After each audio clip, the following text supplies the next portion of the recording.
Prince Harry wowing a crowd while flying his Apache helicopter in an aerial display show this weekend. ABC's Lama Hassan has the story for us.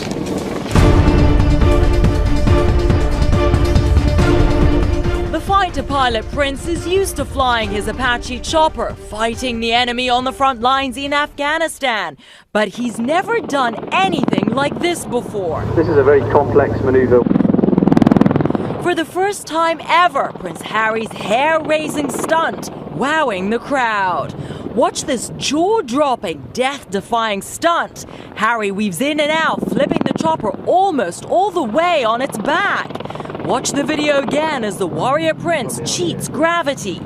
And little did the crowd know who the man behind the wheel is. In case there's anybody who hadn't realised who Captain Wales is, it's really Prince Harry. The crowd shocked. The announcer had to say it again. And there you have Prince Harry demonstrating in front of you. Showing off his stunts before landing the chopper safely. Oh, Harry, your talents are limitless.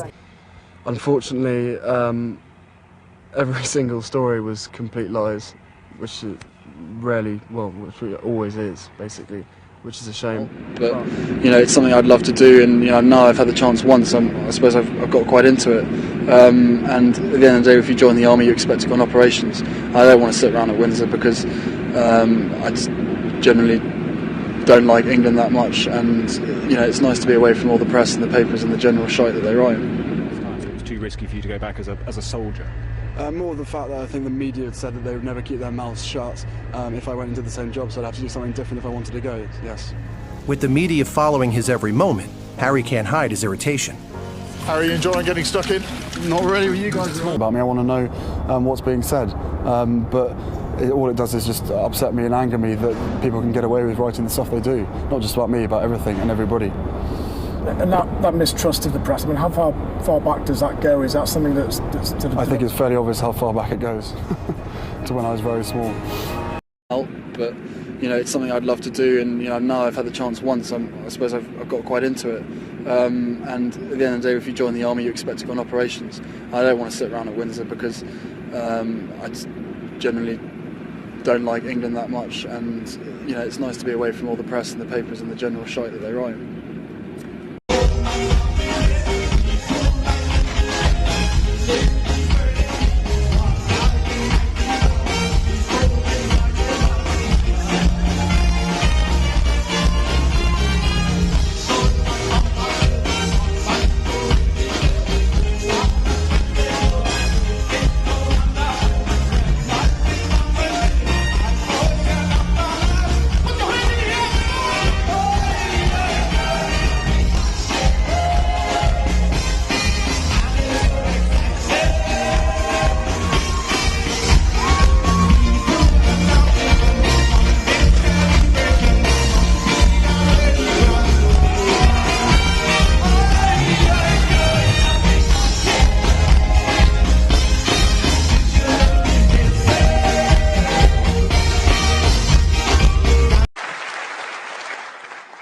You say...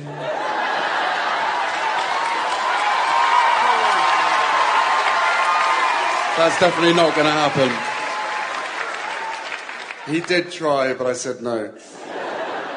Ladies and gentlemen, thank you so much. Thank you to Cameron McIntosh Productions, to the show's creators, Thomas Cale, and of course, Lin-Manuel Miranda.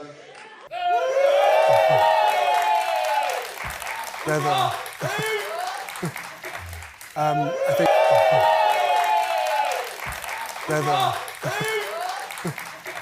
I think... The Duke of Sussex. At number 3, the skipper, Nacho Figueras. And at number 4, he knows these round. I know who's going to win them. Malcolm, though, he's been here before. Harry says, no, you're not. He's going to go to slow down. Get a shot. Michael Prince, the US Polo ASSN team, represented by Michael Prince and his team. Royal Salute, represented by Mathieu de Londres this afternoon. Big thanks to Mathieu and all of the Royal Salute team. And thanks very much indeed to... It's important to me because I really believe in the cause. Harry's also a dear friend of mine, so I love to support him in this great cause that he's very committed to. I also believe that Polo is a wonderful platform to raise money for empowering kids in Lesotho and Botswana, and I'm honored to be a part of it all. My dear friend Prince Seeiso and I founded Centre 16 years ago in honor of our mothers, with a mission to support many of the most vulnerable young people on the planet and to give them care and help so that they can thrive. In Sesotho, the language of the Basotho, the World Centre means forget me not. Next week is the 25th anniversary of my mother's death, and she most certainly will never be forgotten. I want it to be a day filled with memories of her incredible work and love for the way that she did it. I want it to be a day to share the spirit of my mum with my family, with my children who I wish could have met her. Every day, I hope to do her proud. She was tireless in her work to support and destigmatize those experiencing HIV and AIDS. Fittingly, her favorite flowers were forget-me-nots. I hope we can remember my mother's legacy by recommitting to those that we serve, whoever and wherever they may be. For Centre Bali, our commitment is to ending HIV and providing meaningful care and support for the children and young people whose lives have been affected by this disease, because they too will never be forgotten. At Centre Bali, we strive to breaking generational cycles of trauma and stigma every day. By educating and empowering young people in knowing their status, to knowing they can live long, healthy lives while on medication, we aim to end HIV once and for all. Gathering for a cause that is so close to my heart. Thank you, Bob, for your ongoing friendship and for your commitment to veterans and their families. My experience in the military made me who I am today. It also connected me with some of the strongest, funniest, and most memorable people I've ever met. Once we join this team, we are always part of this team. Once we have served, we are always serving, and proudly so. In war, you see things you hope no one else has to see. You prepare yourself as much as possible, but truth be told, nothing. Hello everybody, and thank you to the teams at Stanford University and University of Edinburgh for convening today's critical international gathering. A special thanks to Professor James Doty for his work to help us all better understand the science behind compassion and why we're talking about this now at COP26. What I'm going to say may sound very different to what you've likely heard over the past few days, but we cannot solve our planet's issues, which are our issues, without looking at it through a more holistic lens. I imagine, knowing this crowd, that you're all familiar with Gus Speth, who once said that he used to think the top environmental problems were biodiversity loss, ecosystem collapse, and climate change. He said that we thought that with 30 years of good science we could address these problems. He realized that he was wrong. He went on to say that what he recognized was that the top environmental problems we face are actually selfishness, greed, and apathy, and that to deal with those, we need a cultural transformation. What this expert and so many others speak to is the crux of why Professor Doty and I connected over a year and a half ago, and why our organisation Archwell has remained a supporter of his important work. Similar to the panellists here today, real people doing vital work and seeking out answers to the world's problems through a different perspective, a perspective that has been overlooked for far too long. We cannot silo our mental health from our planet's health. They are intrinsically linked. The healthier we are, the healthier our planet is. The healthier our planet is, the healthier we are.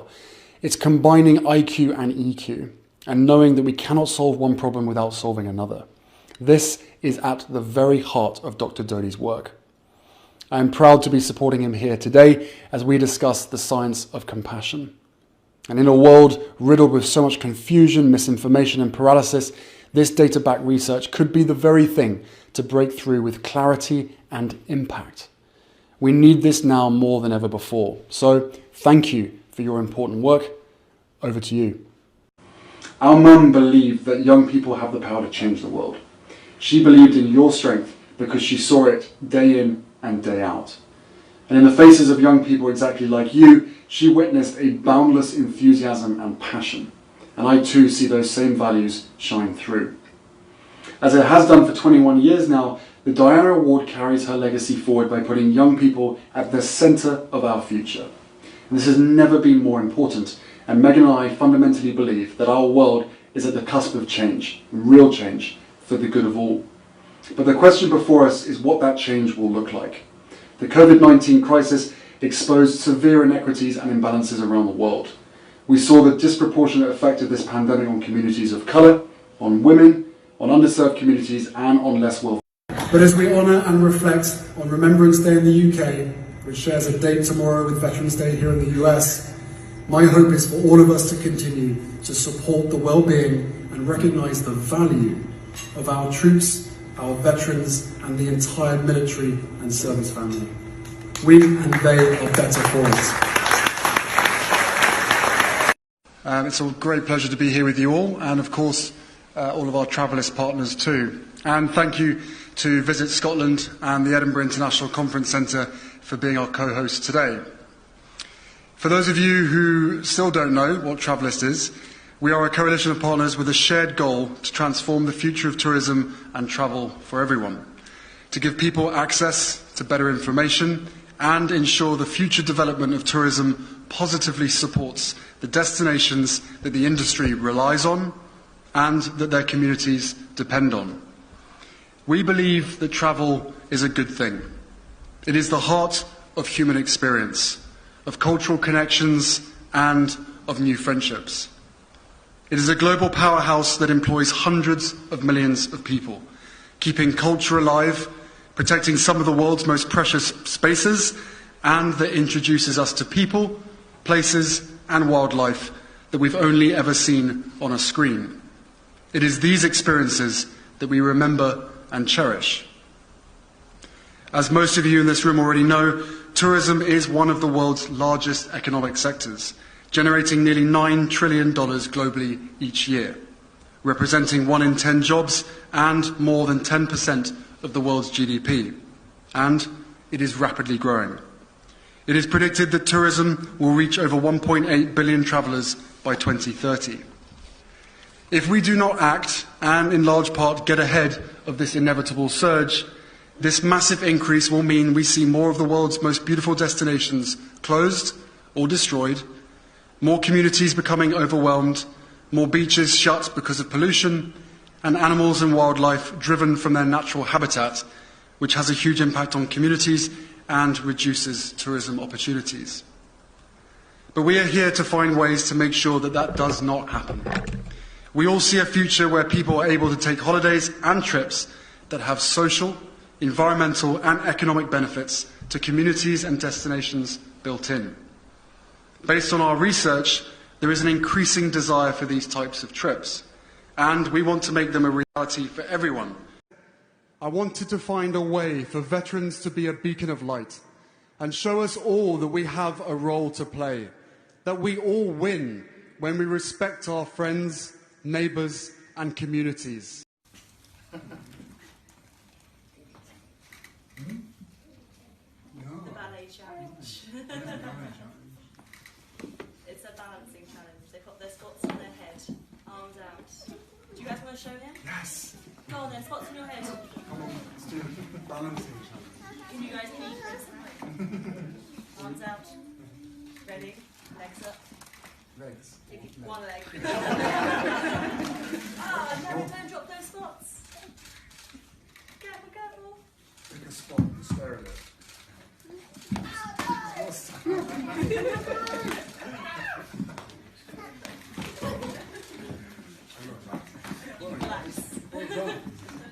You were very, very good. Well done. He had a list, apparently, of what he was looking for. Let's not go there. An extensive list. There were a few things on that list. I'm not showing the list. Good, nice try. This is the list. Good answer. Fruit. For avocado is a fruit. It is, yeah. This is how it was covered for her. This is how it was covered for her. If you don't see the difference and understand why it's being reported that way, then I can't help you. I can't. I'm sorry. I just can't. Move was really scary. Like at every possible opportunity, the forces that were working against us tried to make it impossible. Did I expect to find ourselves in this situation so quickly? No. I think we've done a really good job. and I have no regrets. It's incredibly sad, but I have no regrets at all because now I'm in a place where I feel as though I should have been 4 years ago. Serena doesn't have it sorted. None of us have it sorted. Life is about discovery.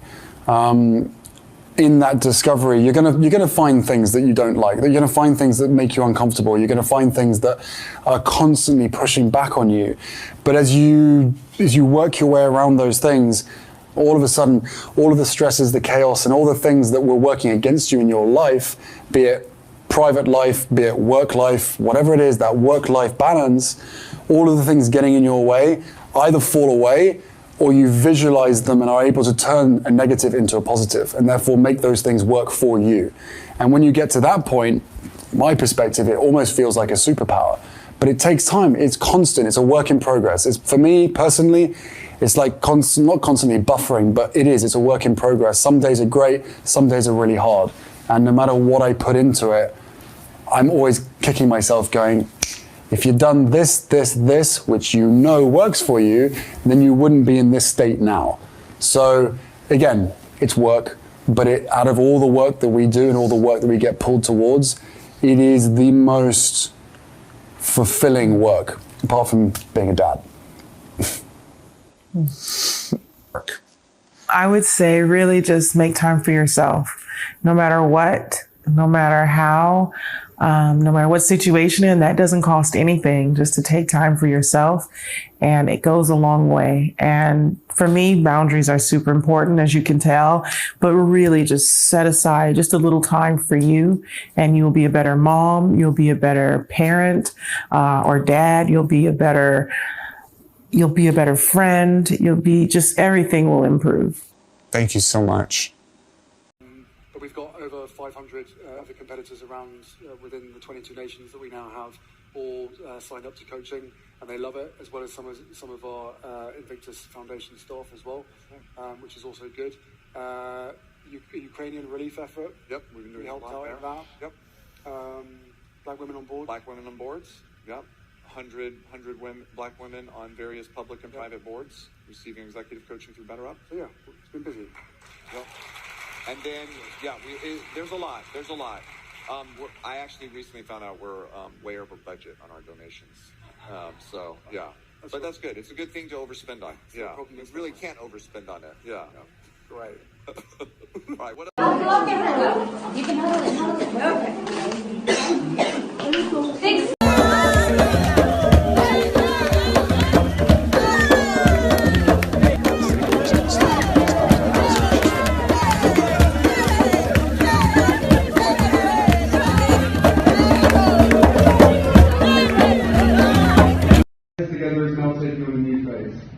We're taking what we learned in the campaign and adding our support to those areas that we feel particularly passionate about and where we can make a lasting difference.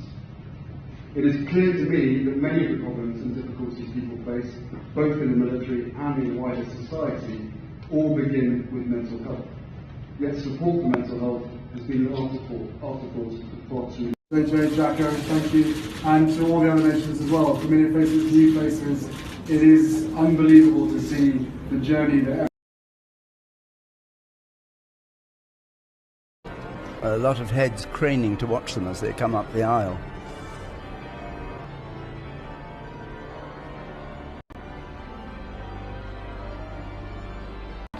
As someone close to the Queen said very recently, I think we miss our chance, and this is what's on there.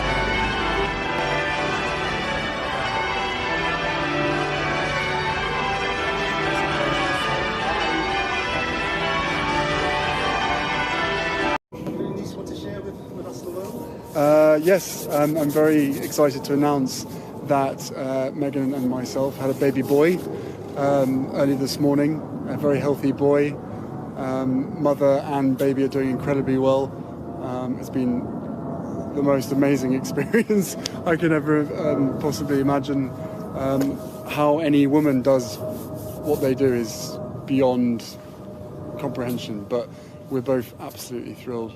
And so grateful to all the love and support for everybody out there, from everybody out there. It's been amazing. So we just wanted to share this with everybody. And what about names? Are you still thinking about names? Still thinking about names, Alan. The baby's a little bit overdue, so we've had a little bit of time to think about it. But we're still. That's the next bit. But for us, I think we'll be seeing you guys in probably 2 days' time, as planned, as a family, to be able to share it with you guys, and so everyone can see the baby. Well, you can't stop smiling. It must have been. I mean, I suppose every birth is amazing, but for your own child, it must be. Oh. I haven't been at many births. This is definitely my first birth, but it was amazing, absolutely incredible. And as I said, I'm so incredibly proud of my wife. And as every father and parent would ever say, you know, your baby is absolutely amazing. But what's been the reaction to what we're about to see so far? Do you know what, looking at these pictures, I think they are the images that many people have wanted to see for quite a long time.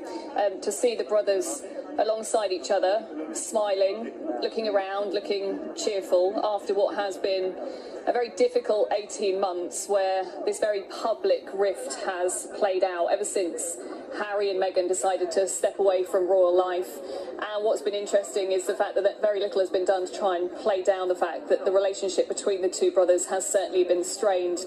However, I think today, on what would have been their mother's 60th birthday, it has been a time to put those differences to one side, to really show a united front, and in as much as they can, enjoy what is a very poignant but a very special moment for them, because in 2017, the 20th anniversary of their mother's death, that was the moment that they announced that they wanted to commission a statue so that they could really reflect in a permanent way the legacy that their mother has left behind, the impact that she had here in the UK but also around the world. And in these pictures now at the moment you can see Prince Harry standing there talking to Diana's brother Earl Spencer. Obviously it's been a very difficult time for Earl Spencer as well when it comes to the revelations around the Panorama interview and the way that that was secured. We know that he's been very outspoken about that.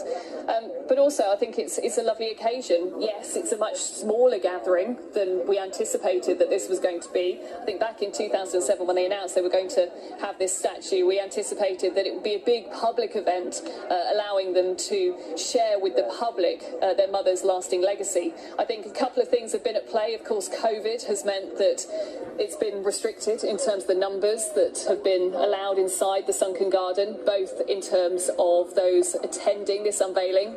I want to thank you for being part of this important moment and for being such a valuable asset to your community.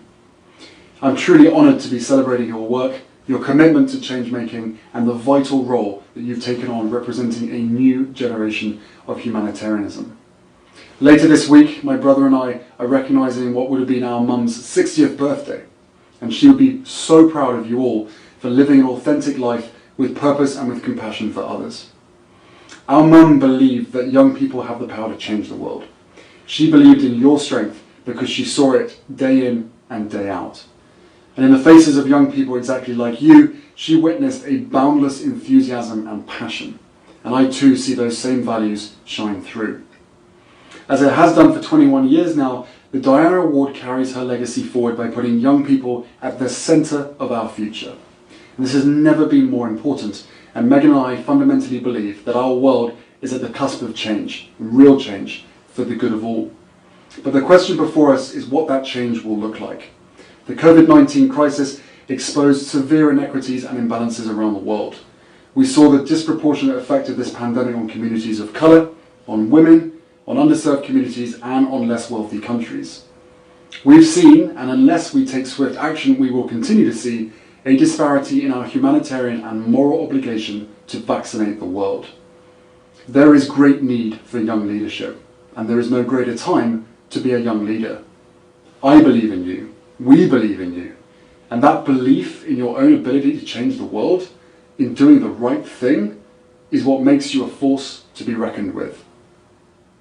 To all the 2021 Diana Award recipients, thank you for inspiring us with your brilliance, your determination and your compassion.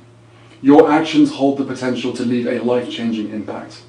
You are putting the do's behind the says, and this is the personification of our mother's legacy.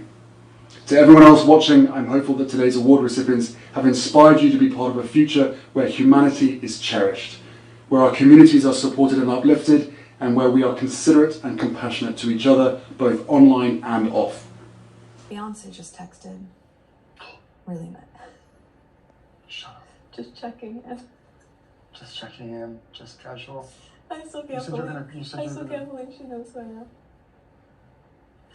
Gonna call her. No, it's okay. She said she wants me to feel safe and protected. She admires and respects my bravery and vulnerability, and she thinks I was selected to break generational curses that need to be healed.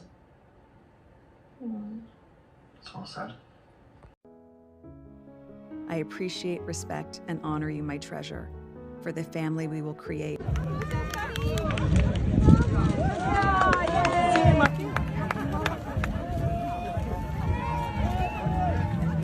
I made a choice to share it because having spent nearly 2 decades working with veterans all around the world, I think the most important thing is to be honest and be able to give space to others to be able to share their experiences without any shame.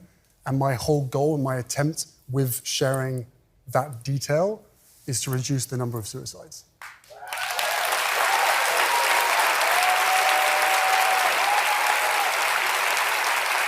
Five. Hey guys, how are we doing?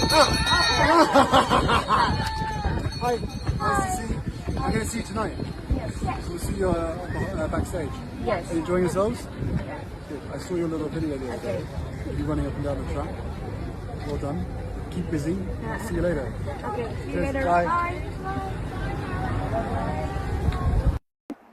And if anybody else knew what I knew, be it a father, be it a husband, be it anyone, you'd probably be doing exactly what I'm doing as well. Dad, I really feel as I'm way too old for a conversation. Stop, we're not. No, but it's true. I'm aging, right? I'm 35 already, and That's not aging. it is aging compared to these guys. Look. Welcome.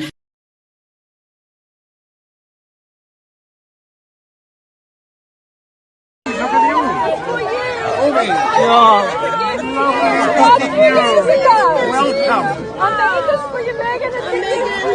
It's for you. We love you. We love the work you do. Thank you so much for what you do. For underprivileged. You're just awesome. Thank you for saying that. This is incredibly special. Is this? It's for you. This is a gift. It's a gift. I'm Thank you very much. They took everything from me.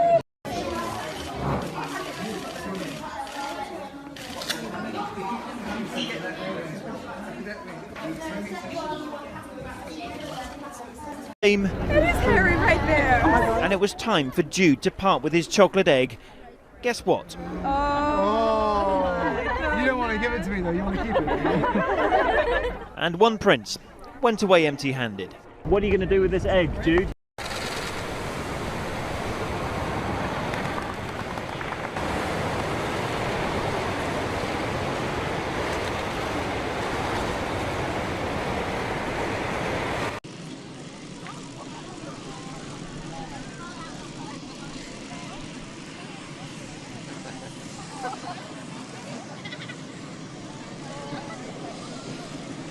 I thought, you even have the words